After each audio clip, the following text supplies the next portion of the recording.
Good morning. Sorry to keep you waiting. I've just spoken for some time with President Zelensky of Ukraine. I told him, as I have each and every time we've spoken, the United States stands with the people of Ukraine and as they bravely fight to defend their country, and they are doing that. And as Putin continues his merciless assault, the United States and our allies and partners continue to work in lockstep to ramp up the economic pressures on Putin and to further isolate Russia in the global stage. Later today, together with other NATO allies in the G7, Canada, France, Germany, Italy, Japan, the United Kingdom, as well as the European Union, we're going to jointly announce several new steps to squeeze Putin and hold him even more accountable for his aggression against Ukraine. And I want to speak to a few of those points today. First, each of our nations is going to take steps to deny most favored nation status to Russia. Now, most favored nation status designation means two countries have agreed to trade with each other under the best possible terms: low tariffs, few barriers of trade, and the highest possible imports allowed. In the United States, we call this permanent normal trade relations, PNTR, but it's the same thing.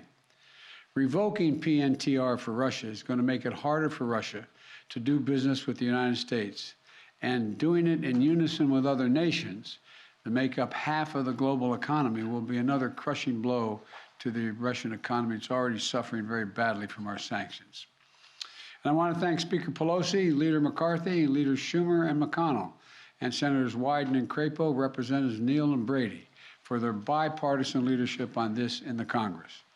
I would like to offer a special thanks to Speaker Pelosi, who's been a strong advocate for revoking PNTR and who agreed to hold off on that in the House until I could line up all of our key allies to keep us in complete unison.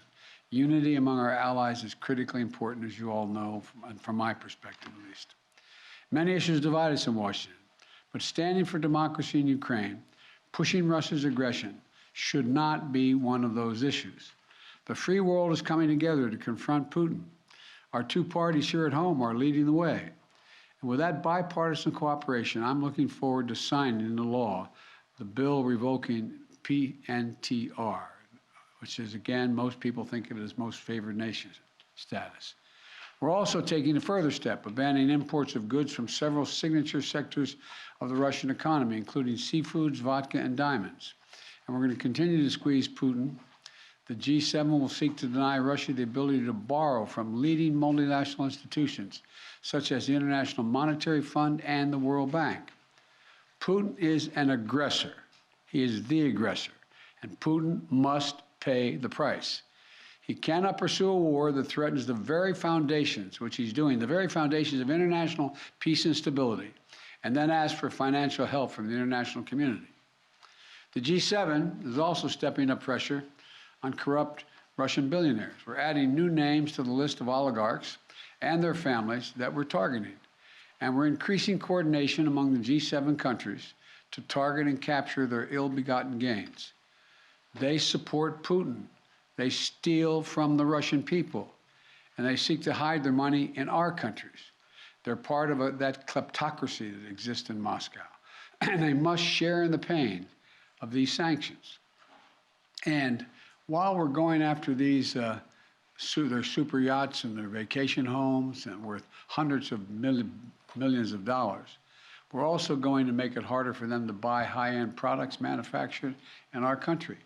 We're banning the export of luxury goods to Russia. They're also the latest steps we're taking, but they're not the last steps we're going to take. And as I said, at the beginning of all these steps, we're going to hit Putin harder because the United States and our closest allies and partners are acting in unison.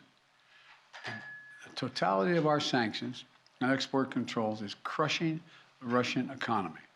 The ruble has lost more than half its value.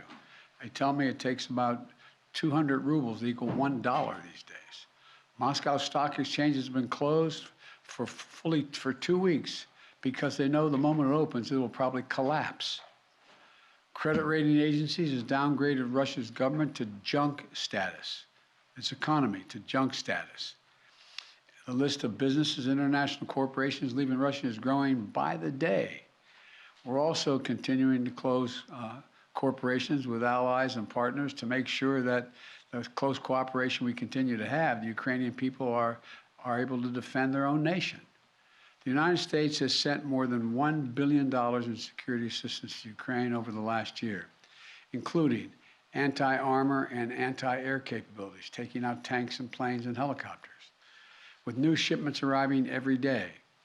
We, the United States, are also facilitating significant shipments of security assistance from our allies and partners to Ukraine.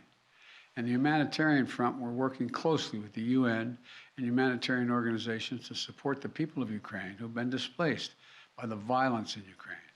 We're providing tens of thousands of tons of human supplies, humanitarian supplies, food, water, medicines, coming via truck and train every single day.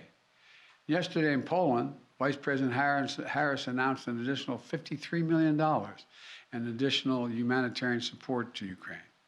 That brings the total humanitarian assistance to $107 million in just 2 weeks. We've joined this effort with more than 30 other countries who are providing hundreds of millions more. And last night, to their great credit, the Congress passed a bipartisan spending bill that included an additional $13.6 billion in new assistance to the Ukrainian people. And I look forward to signing that immediately. And I also want to be clear, though. We will make sure Ukraine has weapons to defend against an invading Russian force. We will send money and food and aid to save the Ukrainian people. And I will welcome Ukrainian refugees. We should welcome them here with open arms if they need access. And we're going to provide more support for Ukraine. We're going to continue to stand together with our allies in Europe and send unmistakable message.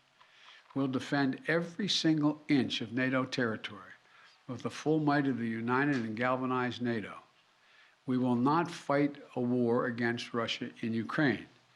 Direct confrontation between NATO and Russia is World War III, something we must strive to prevent. But we already know Putin's war against Ukraine will never be a victory. He hoped to dominate Ukraine without a fight. He failed. He hoped to fracture European resolve. He failed. He hoped to weaken the transatlantic alliance. He failed. He hoped to split apart American democracies in terms of our positions. He failed. The American people are united. The world is united. And we stand with the people of Ukraine.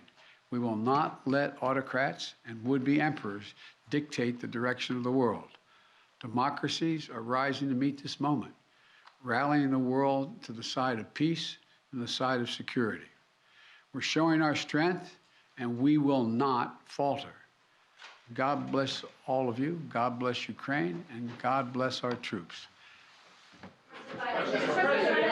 Your White House has said that Russia may use chemical weapons or create a false flag operation to use them. What evidence have you seen showing that? And would the U.S. have a military response if Putin does launch a chemical weapons attack? I'm not going to speak about the intelligence, but Russia would pay a severe price if they use chemical weapons. Mr. President, Extending the federal gas tax?